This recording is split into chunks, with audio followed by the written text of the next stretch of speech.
C'est un projet qui a pris vie lorsque ma femme faisait ses études en agricole.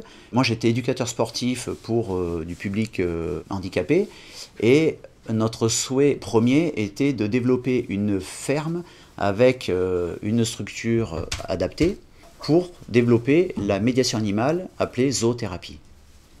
Depuis l'année dernière, j'accueille de 1 personne à 3 maximum, donc c'est du petit groupe.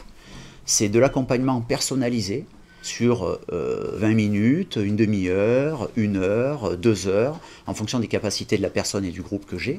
L'animal est là, lui, pour accompagner, il est le médium, c'est vraiment la partie sensible de la séance, de l'accompagnement de la personne.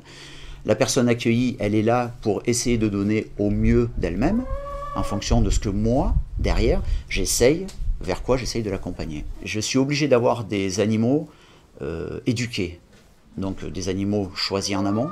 J'ai 2 ânes, une chienne, qui sont eux mes médiums les plus importants. Mais parallèlement à ça, j'ai tous les animaux de la ferme.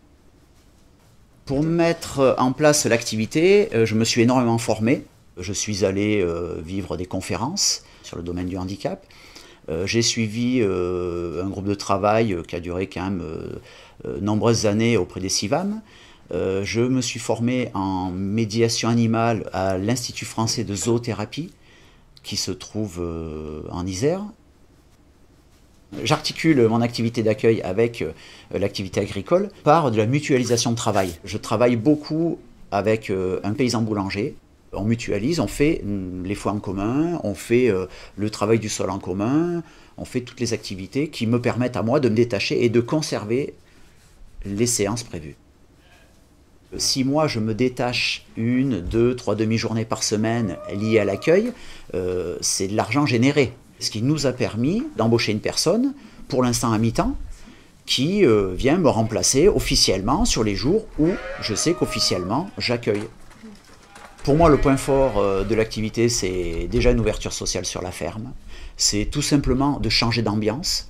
Et ça, c'est énorme. Ça veut dire qu'on sort un peu la tête de ce que l'on est tous les jours en train de faire. C'est qu'en plus de ça, on se nourrit socialement d'autres personnes. Et ça, c'est une valeur incroyable.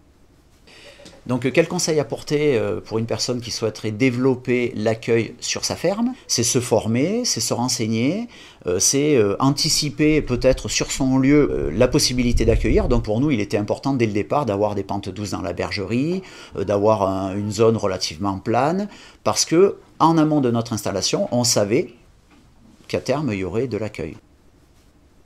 Pour moi, l'importance de développer une activité parallèle à notre activité quotidienne, c'est la chance aujourd'hui d'être agriculteur, la chance de vivre tous les jours dans la nature, la chance de côtoyer tous les jours des animaux, et donc la chance de pouvoir aussi le partager.